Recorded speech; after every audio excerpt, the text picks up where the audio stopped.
Bom, continuando com a nossa quarta aula, né, de planos cristalográficos, agora a gente vai ver uma aplicação prática, né, do porquê determinar esses planos e como é que a gente usa isso, né, para mineralogia.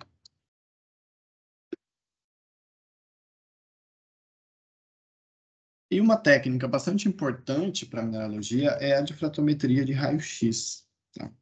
É, o chamado, né, DRX é um dos métodos analíticos mais utilizados para determinação e caracterização de substâncias cristalinas de maneira em geral, tá? É uma das principais técnicas. Ele é utilizado na identificação de minerais de granulação fina, principalmente argilominerais, né? Os argilominerais são muito fininhos e é muito difícil, e são vários tipos, eles podem ocorrer juntos, né? E é muito difícil de identificar. E a difratometria de raio-x é bastante importante para isso. Ela consegue caracterizar de maneira muito satisfatória, né? Aquelas dimensões de célula unitária, né? Tamanho de A, B e C, os ângulos alfa, beta e gama, também podem ser determinados através da difratometria de raio-x. A gente pode fazer análise de pureza mineral, análise de teor relativo dos minerais, então quantos porcentos de determinado mineral tem na rocha. Então a gente consegue fazer várias coisas importantes com essa técnica. Os pontos fortes dela são o baixo custo, a preparação de amostra é bastante simples, a gente só precisa moer e fazer uma plaquinha com o pó desse mineral, da rocha, da amostra que a gente pretende analisar. O tempo de análise é bastante curto, em menos de 20 minutos a gente consegue análises bastante boas. Uma caracterização precisa de muitas espécies minerais e a interpretação de dados é relativamente simples hoje, que tem, né, computadores que conseguem processar esse volume de informação, né, existem vários programas que são muito bons nisso. Os pontos fracos dessa técnica é a limitação para amostras pouco homogêneas ou com muitas fases. Então, se a gente pega amostras de rocha, de solo, de minério, qualquer outra coisa, que tenha muitas fases minerais, essa classificação, essa caracterização fica difícil, porque a gente começa a ter muita sobreposição de picos, né? A gente vai ver o que isso significa. E as amostras, para essas amostras que são misturadas e que eu tenho outras faces, o limite de detecção dessa técnica é bastante alto. 2% é bastante alto, então a gente só consegue identificar e notar e estimar fases minerais que têm acima de 2% da rocha, na rocha, né? Então, ela serve basicamente para a identificação de minerais principais e alguns minerais acessórios, né, mais importantes, mas minerais traços, essas coisas ela não é capaz de identificar.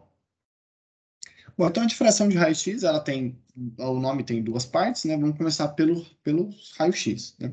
O raio-x foi descoberto aí no final do século XIX, Wilhelm Röntgen, é, e que ele chamou de raio-x porque foi uma descoberta meio por acaso. Ele estava trabalhando com uns tubos, algumas coisas gerando corrente elétrica alta, e algumas amostras que ele tinha na sala dele brilhavam enquanto ele ligava esse equipamento que ele tinha bolado lá. E ele não sabia explicar o porquê isso acontecia, e aí ele colocou, deve ter uns raios-x aqui, a história mais ou menos essa, tá? Pode conferir. E aí o raio-x ficou das primeiras ondas, né, fora do espectro visível, e foi descobertas e descritas de maneira adequada, tá? E o raio-x eles têm diversas aplicações desde então, né, para muitas coisas, e uma das principais aplicações é justamente para cristalografia, mineralogia, né? Inclusive, o DNA, né, uma das descobertas mais importantes aí do século XX, foi feito através de estudo de cristalográfico de proteína, né? As proteínas, elas são moléculas, elas têm um arranjo determinado, né? Elas têm uma sequência definida, então elas têm uma estrutura também, uma estrutura cristalina. E Rosalind Franklin, fazendo estudos no laboratório, descobriu, fez essa imagem aqui, é isso aqui mesmo, só que dá para ver, e com base nessa imagem, né, um difratograma, ela descreveu que o raio-x teria uma estrutura helicoidal, uma estrutura em hélice dupla. Então, foi através dessa imagem aqui que o DNA foi descoberto. Infelizmente, né, a Rosalind não foi acreditada no artigo que veio a ser depois, né, do Kriggs e Watson, que é aí o artigo mais importante, um dos mais citados do mundo até hoje. Ela não foi acreditada, né, por essa descoberta. Então, os homens aí enganaram, passaram para trás, né, não deram o valor, reconhecimento que ela mereceu. Mas foi basicamente ela que proporcionou, né, a base para essa descoberta do DNA. Bom, então, e o raio-x ele tem diversas aplicações para outras coisas, né, desde ciências materiais, física, química, biologia, na medicina, utilizado, né, acho que todo mundo aí já fez um raio-x para alguma coisa. Ah, aqui uma curiosidade também, né, esse é o Röntgen, né, que descobriu aqui o raio-x, e aí ele saía fazendo exibição do raio-x, uma aplicação, e essa aqui é a mão da esposa dele, né, diz aí as histórias, né, não sei se é verídica, tem algumas coisas que diz que não é bem assim, né, mas essa seria a mão da esposa dele com o anel aqui, que mostra os ossos certinhos, né, isso causava grande choque na época, né, de saber, de poder ver os ossos da mão, né, ver os ossos da pessoa. Infelizmente, parece que ela veio a falecer depois de câncer, né, porque depois de exposição ao raio-x, não sabe os perigos que esses raios poderiam causar ainda, né? Bom, mas o que é o raio-x, né? O raio-x é uma radiação eletromagnética que tem um comprimento de onda aqui entre 100 e 0,01 angstrom, tá? Então, se a gente pega aqui, tem um espectro visível, né? Depois a gente tem o ultravioleta com mais energia e o raio-x com mais energia que o ultravioleta, né? E uma coisa que é bastante importante, né, o porquê que se usa o raio-x e a sua utilidade, é que essa ordem de comprimento de onda do raio-x é a ordem de grandeza dos espaçamentos atômicos das estruturas cristalinas, tá? Então, isso permite que essa onda ela tenha uma interação com os átomos da estrutura cristalina, tá?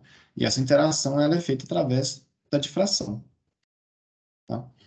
Bom, o raio-x ele é gerado em um tubo de raio-x, né? É o nome disso aqui é como se fosse uma lâmpada de filamento, que a gente tem aqui, só que a diferença, tem um filamento de tungstênio também, igual aquelas lâmpadas incandescentes, mais antiguinhas, né? Algumas pessoas vão lembrar.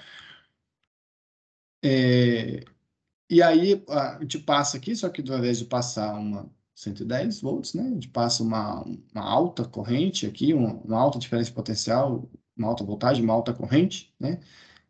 Por esse filamento. E também coloca uma plaquinha do outro lado que também tem uma diferença potencial grande aqui. Então, quando os elétrons passam por aqui, eles são acelerados por essa plaquinha, que a gente chama de alvo, tá? Que é o que vai gerar o raio-x. Geralmente é de cobre, essa plaquinha, por conta do cada material que vai gerar um comprimento de onda específico, né? Dentro do espectro que a gente quer, né? Então, esses elétrons, eles são acelerados, eles se chocam aqui com essa placa desse material aqui de cobre, e a colocação desses elétrons vai excitar esse elemento e ele vai gerar energia na forma de raio-x. E aí tem janelas aqui, janelas para filtrar, direcionar e separar certinho os comprimentos de onda que a gente quer, né? E aí nessa janelinha aqui é por onde o raio-x vai ser liberado, certo? Bom, uma outra parte do nome da técnica é a difração, né? A difratometria de raio-x. Bom, a difração é um fenômeno de ondulatória, né? Que é um encurvamento sofrido por raios, né, de onda quando ele passa por um obstáculo de propagação, né? Isso é bastante visível aqui, então a gente tem frontes de onda aqui que são paralelas a esse mole aqui no mar, né? Quando ele passa por essa janela, essa onda sofre uma curvatura, né? E ela se espalha aí depois formando essa curva, né? Esse fenômeno aqui é a chamada difração, né? É uma das coisas que ocorrem com ondas, assim como a reflexão, a refração, né? Que são, às vezes, fenômenos físicos aí bem descritos. Bom, um outro fenômeno importante que ocorre é a interferência de ondas, tá? Então, que é um fenômeno que representa a sobreposição de duas ou mais ondas, né? E aí ela pode ser construtiva, quando essas ondas que possuem o mesmo comprimento de onda, elas estão em fase, ou seja, elas estão alinhadas, pico com pico, vale com vale. Elas sofrem uma interferência construtiva e elas são ampliadas, né? Elas são somadas. E quando elas estão fora de fase, elas são anuladas, né? Elas são destruídas, tá? E aí essa onda desaparece. E se elas estão em posições diferentes aqui, isso vai mudando proporcionalmente, tá? Interferência de onda também tranquilo, né? Coisas aí do ensino médio ainda. Então, quando esses dois fenômenos eles ocorrem juntos, né? A gente tem a difração e a interferência de onda ocorrendo, tá? Então, se eu pego aqui, né, um anteparo só, essa onda vai formar, né? Então, aqui a parte clara é a crista, a parte escura são os vales, né? Formar a difração aqui. Mas se eu colocar duas janelas, né?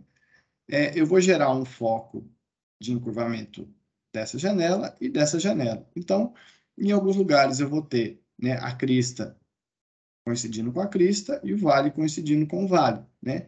E aí eu vou ter interferências construtivas. E em alguns lugares eu vou ter, né, interferências destrutivas. Essa onda vai desaparecer. Então, se eu pego aqui um exemplo, né, estou gerando uma onda, elas vão sendo geradas aqui, né? E se eu colocar um anteparo aqui na minha frente, eu vou ver que se eu colocar um anteparo aqui na frente, eu vou ver que eu vou ter regiões onde essa onda vai sofrer essa interferência construtiva e vai ser ampliada, e regiões onde eu vou ter uma interferência destrutiva e a onda vai desaparecer, né? Então, nessas linhas aqui eu não vou ter onda, tá? Porque elas vão ser destruídas. E isso é o que ocorre, tá? Quando os raios-x eles entram numa estrutura cristalina.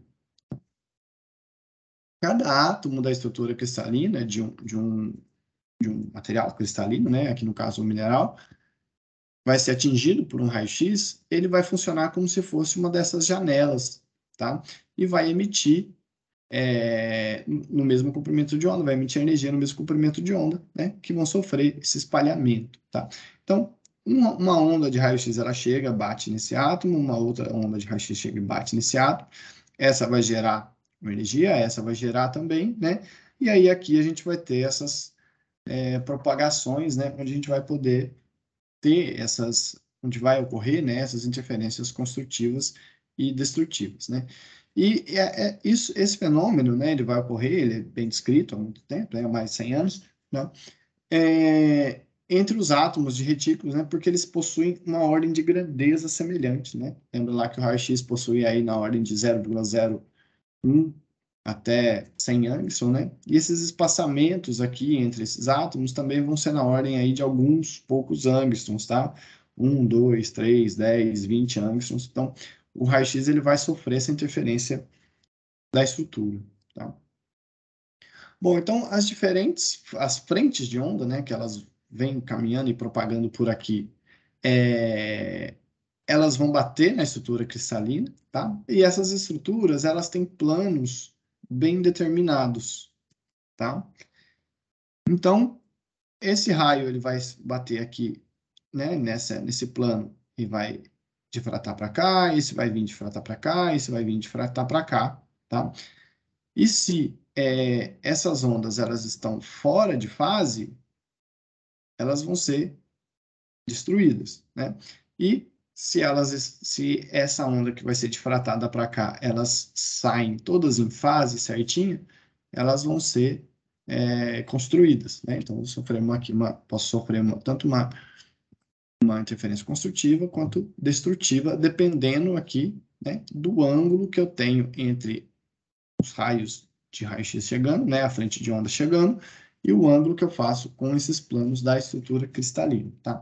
E esses planos vão ser definidos pelo retículo cristalino, pelas dimensões do retículo cristalino, né? Então, vai ter a influência tanto do ângulo de incidência quanto do espaçamento que eu tenho entre esses planos, tá?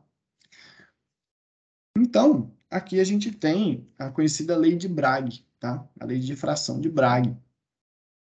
que foram um pai e filho, né, que descreveram esse fenômeno aqui e ganharam um prêmio Nobel por isso, tá? Por esse reconhecimento essa utilidade, né, dessa lei, tá? Então, esses, né, entre várias coisas, né, mas essa lei diz, né, que esses retículos que estão ali nesses pontos vão funcionar como refletores de raio-x, né? E quando a gente tem um determinado ângulo de incidência em relação a esses planos, né, e uma distância entre esses planos pré-determinadas, né, a gente vai ter uma interferência construtiva, tá? Então, o que a lei de Bragg vai dizer, você vai ter aqui, isso. O que essa lei de Bragg vai dizer é que eu tenho aqui um n, que vai ser igual a 1, o lambda, que é o comprimento de onda, né, do alvo, né, que está sendo gerado, aqui no caso vai ser a linha K-alfa do cobre, né, que tem uma comprimento de onda específico, né, então esses valores eu sei. Aqui 2 da fórmula, o seno é um ângulo de incidência que eu consigo determinar pelo equipamento, né, eu induzo o equipamento a colocar o ângulo que eu quero, e aí assim a gente consegue determinar qual que é essa distância, né, daí eu tiro qual que é a distância entre esses planos.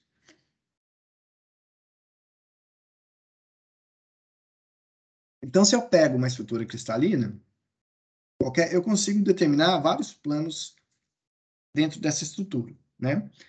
Então, aqui um plano D, um plano D1, um plano D2, D3, eu tenho vários planos que eu posso tirar daqui. Então, e esses planos também possuem distâncias, né, entre eles, né, as distâncias interatômicas que eu consigo colocar dentro desse plano, né? E aí, só que para cada uma dessas direções, desses planos determinados, eu só vou ter uma única posição de ângulo que eu vou conseguir ter uma interferência construtiva, tá? O resto todo vai ser destrutivo, porque as ondas vão estar fora de fase, né? Mas naquela direção, aquele ângulo de incidência específico, os raios vão sair em uma interferência construtiva total, né? E aí eu consigo medir.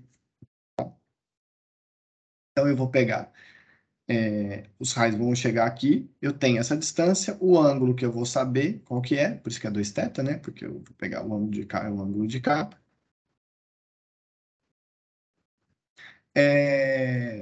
E aí eu tiro, deixa eu ver mais papel.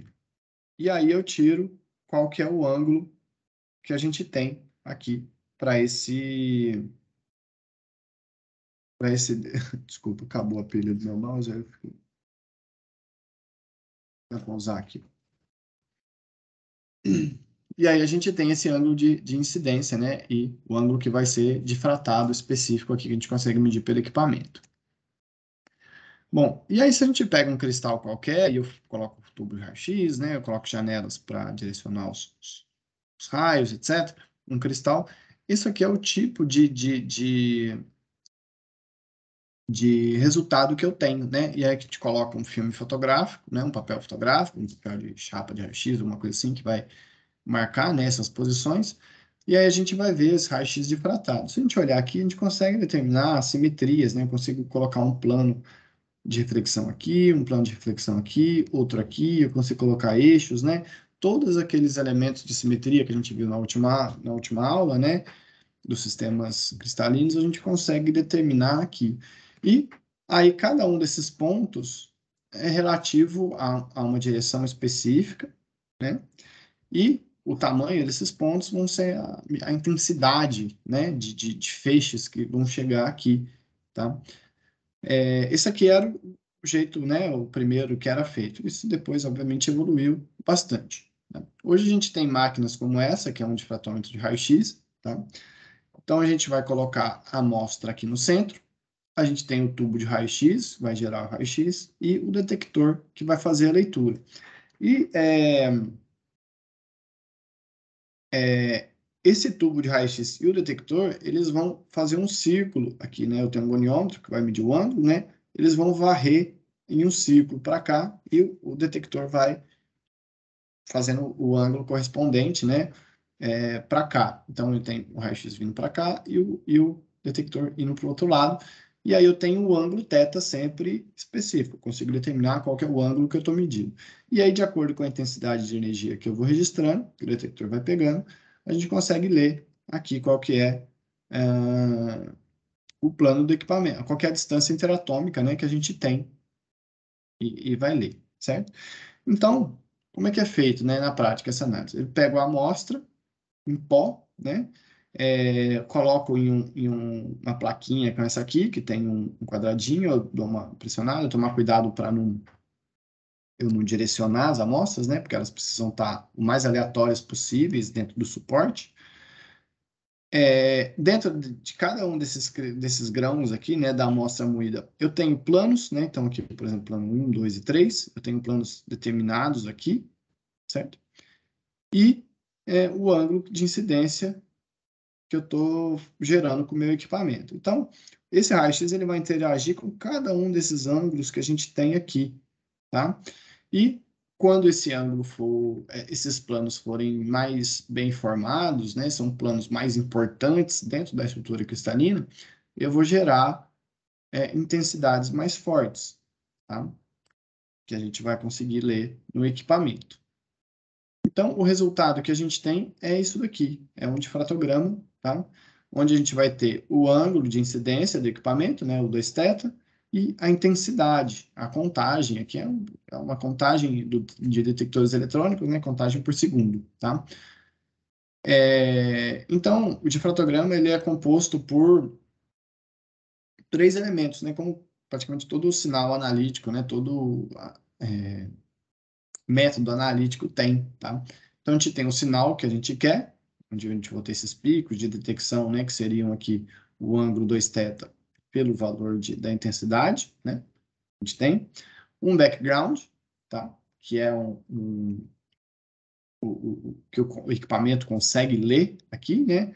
E o ruído, que é os ruídos eletrônicos do sinal, que vai depender de uma série de fatores, né? Tanto o background quanto o ruído dependem da construção do equipamento, dependem da qualidade dos materiais, da qualidade da corrente elétrica, né, de estabilidades, enfim, depende de uma série de fatores analíticos aqui, tá?